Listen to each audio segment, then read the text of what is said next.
कहानी मुंबई की है। ये बात 2023 की है। मुंबई के कुर्ला चेंबूर इलाके में मेट्रो ट्रेन का निर्माण कार्य चल रहा था।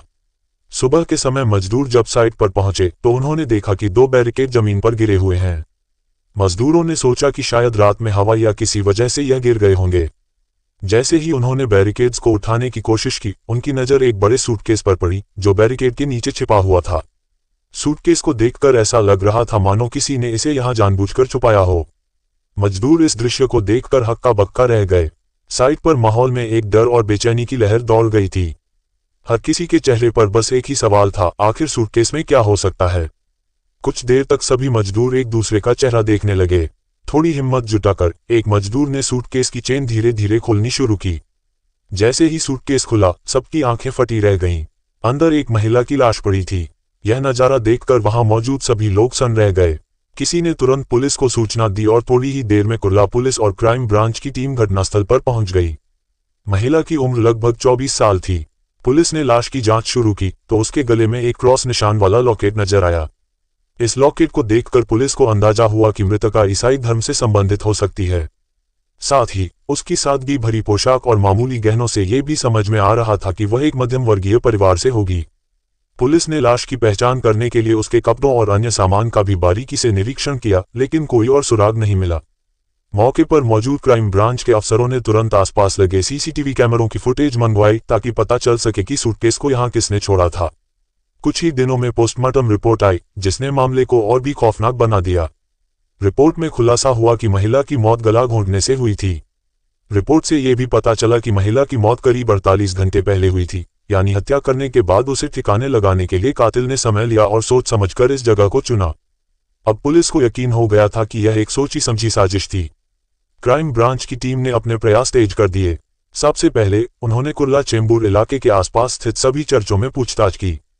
पुलिस वाले महिला और उसके कुर्ला चेंबूर इलाके के आसपास स्थित सभी चर्चों में पूछताछ की।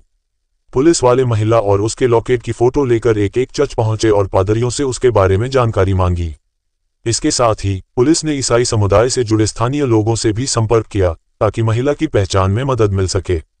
लेकिन कई दिनों की मेहनत के बावजूद पुलिस को कोई ठोस सुराग नहीं मिल पाया। ऐसा लग रहा था जैसे महिला का इस इलाके से कोई संबंध ही न हो। हर रास्ता बंद होता देख पुलिस ने मामले को और गहराई से खंगालने का फैसला किया। उन्होंने सोचा कि शायद कातिल ने महिला को दूर से लाकर यहां छोड़ा हो ताकि पहचान करना मुश्किल हो जाए। अब पुलिस के सामने चुनौती और बढ़ गई थी। मामले को सुलझाने के लिए उन्होंने अपने मुखबिर को भी सक्रिय किया और आसपास के जिलों के थानों में गुमशुदा लोगों की रिपोर्ट की जांच शुरू की। इसी बीच क्राइम ब्रांच के पास कांदिवली चर्च के पादरी का फोन आया। पादरी ने बताया कि उन्होंने मृतक लड़की की फोटो अपने समुदाय के फेसबुक पेज पर साझा की थी, जिसके बाद ओडिशा के एक चर्च के पादरी ने उनसे संपर्क किया। ओडिशा के पादरी ने पुलिस को सूचना दी कि यह लड़की उनके चर्च से जुड़े एक परिवार की बेटी है और उसके माता पिता अक्सर चर्च में आते हैं। पुलिस ने तुरंत ओडिशा के उस परिवार से संपर्क साधा और तस्वीरें भेजी। तस्वीर देखते ही माता पिता ने अपनी बेटी को पहचान लिया। ये 25 साल की प्रतिमा पावल किस्पोर्टा थी। प्रतिमा के माता पिता ने पुलिस को बताया कि वह मुंबई में एक हाउसिंग सोसाइटी में काम करती थी और वहीं अपने live in partner Oscar Manoj Barla के साथ रह रही थी। अब पुलिस के सामने प्रतिमा के जीवन से जुड़ी और परतें खुलने लगीं। ऑस्कर का नाम सामने आते ही पुलिस का शक गहराने लगा और उन्होंने तुरंत ऑस्कर की तलाश शुरू की। परिवार ने पुलिस को यह भी बताया कि हाल के दिनों में प्रतिमा और ऑस्कर मनोज के बीच अक्सर झगड़े होने लगे थे, जिससे उनके रिश्ते में खटास आ गई थी। इस जानकारी से पुलिस को ऑस्कर पर शक और भी गहरा हो गया। पुलिस ने तुरंत मनोज का मोबाइल नंबर लेकर उसे कॉल करने की कोशिश की, लेकिन उसका फोन स्विच ऑफ था, जिससे पुलिस की चिंता बढ़ गई। इसी बीच पुलिस के मुखबिरों में से एक ने खबर दी कि धारावी इलाके के एक दुकानदार ने इस महिला को कुछ दिनों पहले वहां देखा था। पुलिस ने उस सुराग को पकड़ते हुए धारावी इलाके में खोजबीन शुरू की।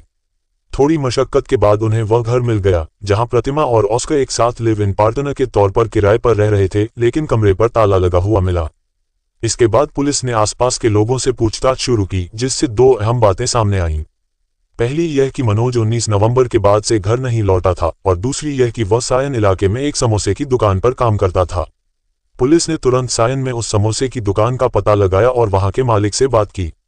दुकान के मालिक ने बताया कि मनोज उस दिन सुबह का काम खत्म करके अचानक कहीं चला गया था और तब से वापस नहीं आया। ये जानकारी मिलने के बाद पुलिस को यकीन हो गया कि मनोज फरार है और शायद हत्या में उसका ही हाथ है। अब पुलिस ने मनोज की तलाश तेज कर दी और उसके संभावित ठिकानों पर नजर रखनी शुरू की। उन्होंने उसके दोस्तों, रिश्तेदारों और जान पहचान वालों से पूछताछ करते हुए उस पर दबाव बढ़ा दिया ताकि वह कहीं गलती करके पकड़ा जा सके।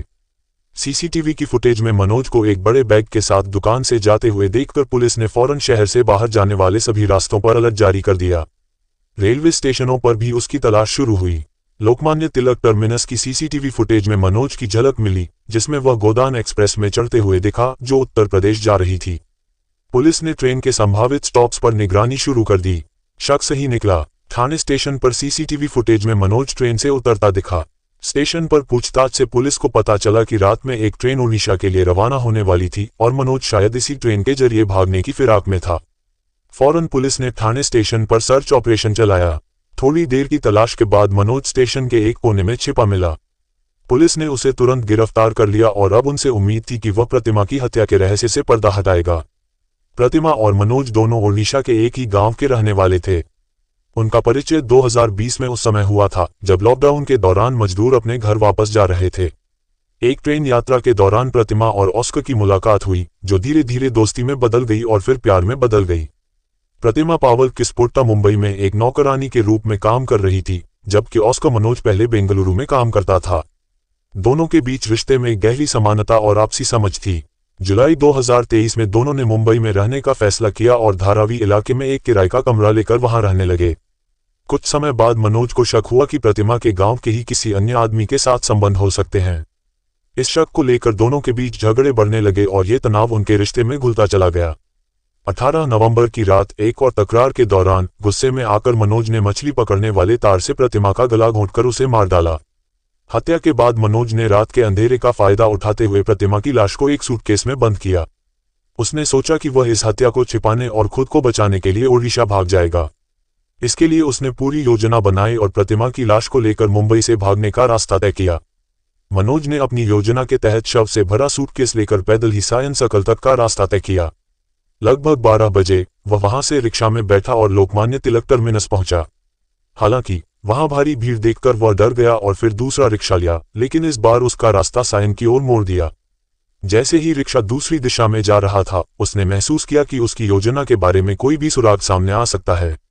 1.5 घंटे की यात्रा के बाद वह कुर्ला के मेट्रो रेल निर्माण स्थल पर पहुंचा। वहां अंधेरे का फायदा उठाकर उसने सूटकेस को फेंक दिया और बिना किसी को शक होने का मौका दिए रिक्शे से वापस घर लौट आया। ये पूरी प्रक्रिया उसने बेहद सावधानी से की थी ताकि कोई भी उसे पकड़ ना सके।